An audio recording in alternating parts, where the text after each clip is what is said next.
ತಾದ ಎದ್ರಿಂದ್ರಿ ಮಾತಿನಿಂದಾಗ್ಯದ. ಯಾಕಂದ್ರ ಪುಣ್ಯಾತ್ಮರೇ ಹೇಳ ದುರ್ಯೋಧನ ಬಂದ ಅಲ್ಲಿ ಏನಾಗಿತ್ತಂದ್ರೆ ಕನ್ನಡಿ ಆಗಿದ್ದು ಪರ್ಸಿಗಳು ತೆಳಗಿರ್ತಕ್ಕಂಥ ಟೈಲ್ಸ್ ಅಂತಿರ್ಲ ನೀವು.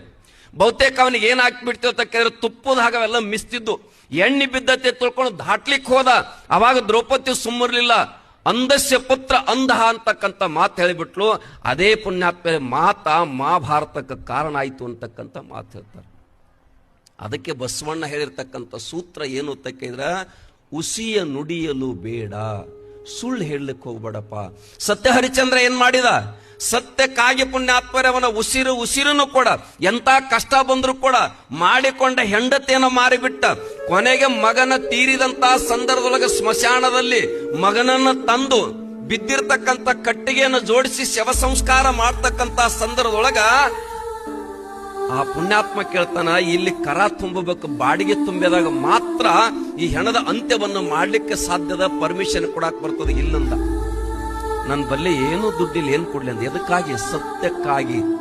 ಅದಕ್ಕೆ ಹೇಳ್ತಾರಲ್ಲ, ಸತ್ಯ ಹರಿಶ್ಚಂದ್ರ ಅಂತ ಗಾಳಿ ಬರ್ತೈತಿ ತಿಳ್ಕೊಂಡು ಹಿರಿಯರು ಹೇಳ್ತಿದ್ರು. ಇವತ್ತಿಗೆ ಉಳಿದದಿಲ್ಲ. ಯಾವ ಕಾಲಕ್ಕಾಗಿ ಅನ್ನೋ ಗೊತ್ತಿಲ್ಲ. ದೇವರು ಅಂತ ಕೇಳಿದ್ರೆ ಯಾವುದು ಪುಣ್ಯಾತ್ಮರೇ? ಯಾವುದು ಸತ್ಯದ? ಯಾವುದು ಸತ್ಯದ ಪುಣ್ಯಾತ್ಮರೇ? ಸದಾವಕಾಲ ಮೂರು ಕಾಲದೊಳಗ ನಿರಂತರವಾಗಿ ಮೂರು ಕಾಲದೊಳಗ ವರ್ತಮಾನ, ಭೂತಕಾಲ, ಭವಿಷ್ಯತ್ ಕಾಲ ಅಂತ ಕರಿತೀವಿ. ಜಾಗರ, ಸ್ವಪ್ನ, ಸುಸುಪ್ತಿ ಅಂತೂ ಕೂಡ ಕರಿತೀವಿ. ಮೂರು ಕಾಲದೊಳಗ ಸತ್ಯವಾಗಿರ್ತಕ್ಕಂಥ ವಸ್ತುಕ ಪುಣ್ಯಾತ್ಮರ ದೇವರು ಅಂತ ಕರೀತಾರೆ.